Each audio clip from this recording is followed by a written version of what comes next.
Yes, well, I would like to start by expressing my appreciation for the privilege awarded to me to testify here today. It really is an honor to be asked to do so. I'm not here to talk about January 6th or about any particular threat, insurrection, or protest, political or ideological, real or imaginary. I'm here to talk about the already extant and expanding collusion of government and corporation in restricting the individual freedom and autonomy upon which the productive, generous, and stable psyche, economy, and state are themselves necessarily founded. I'll begin my comments, therefore, in the most general terms to shed light on the mounting problem. There are now 700 million CCTVs in China under the rule of the Communist Party. The system to which those electronic eyes are attached is the most complete state apparatus of surveillance yet imagined, with the ability not only to recognize faces at a distance, but gait itself when facial features are hidden or obscured. Such capability can and will soon be augmented to the point where the movement of eyes themselves, monitored by high-resolution and intelligent cameras, will soon be sufficient to identify any aware and active party.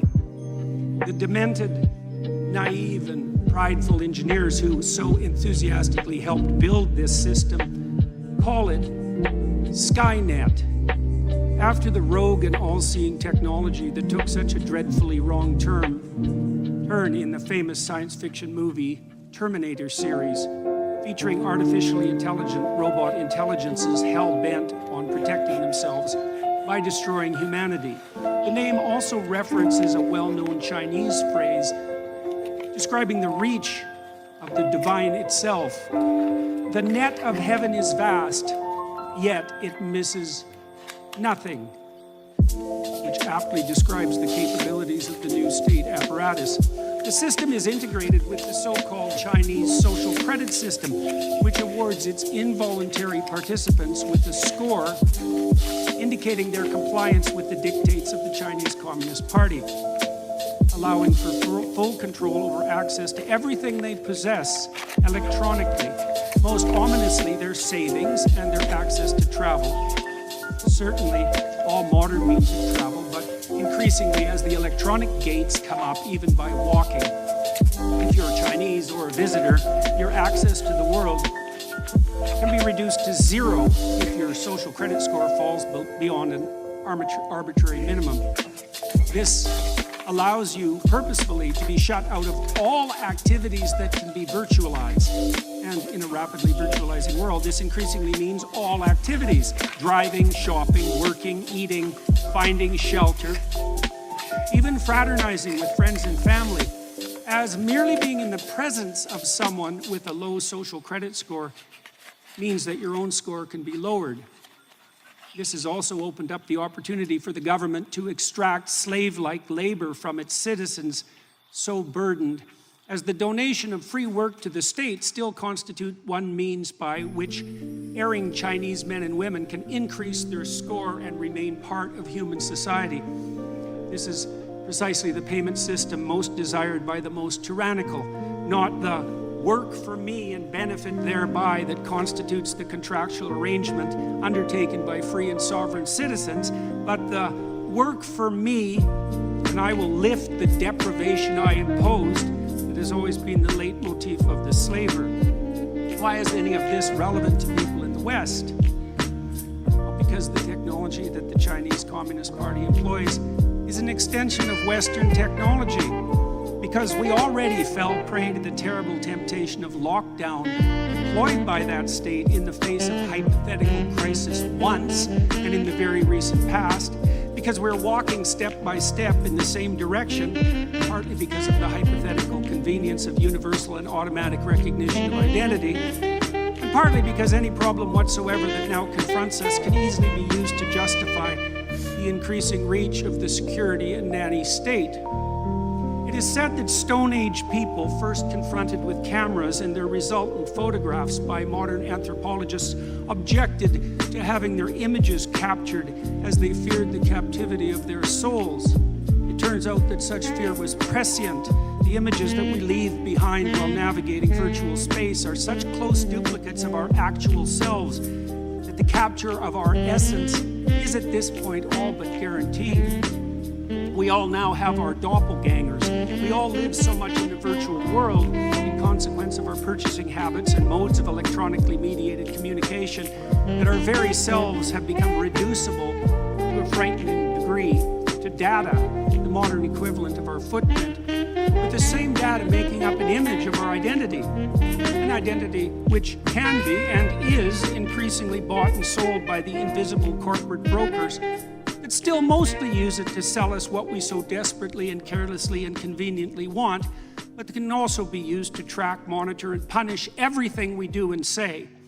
Behavioral scientists facilitate this process with their reprehensible nudging, the practice of pushing people in a given ideologically determined direction by manipulating invisible incentives behind the scene. Corporations track purchasing decisions, developing algorithms that with increasing accuracy track our patterns of attention and action, allowing for the prediction of what might next be most enticing, doing so not only to offer us what we want, but to determine and shape what we need.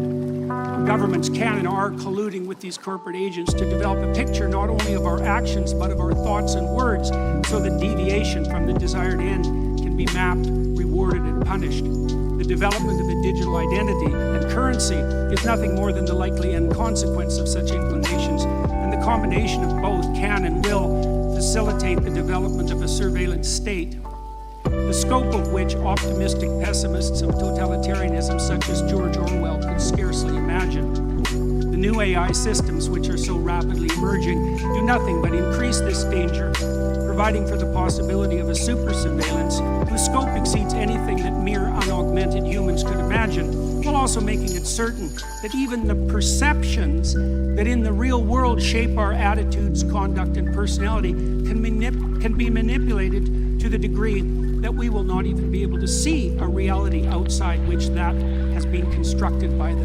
superstate, the ultimate fascist collusion between gigantic self-interested corporations and paranoid security-obsessed anti-human governments. We're already selling our souls to the superstate for the purposes of immediate gratification, while being enticed to do so by fear. Mr. Chairman, could the witness be asked to summarize, please? Well, do I have my 5 minutes, or do I not? You've gone over 5. Oh, I'm sorry. I can certainly. If the witness could summarize, we're always a little lenient with the time. If you can I'll summarize, take 10 more seconds. Sure. With increasing ability to monitor not only the actual attention patterns and behaviors of its citizens, but to predict those that are most likely, the persecution of even potential crime becomes ever more likely. If you have nothing to hide, you will have nothing to fear, will be the slogan commandeered by those most likely to turn to surveillance to protect and control. What was the famous Soviet totalitarian joke attributed to Lavrenti Beria, head of the secret police? Show me the man and I'll show you the crime. Those words were true enough in the time of Stalin's KGB, and the police were secret enough then as well. But that's nothing compared to what we can and likely will produce now. A police so secret that we will not even be able to detect their comprehensive and subtle activity. Monitoring crime so pervasive that everyone under the dictates of the system will have something to hide Regular and order, much to Mr. fear. Chairman.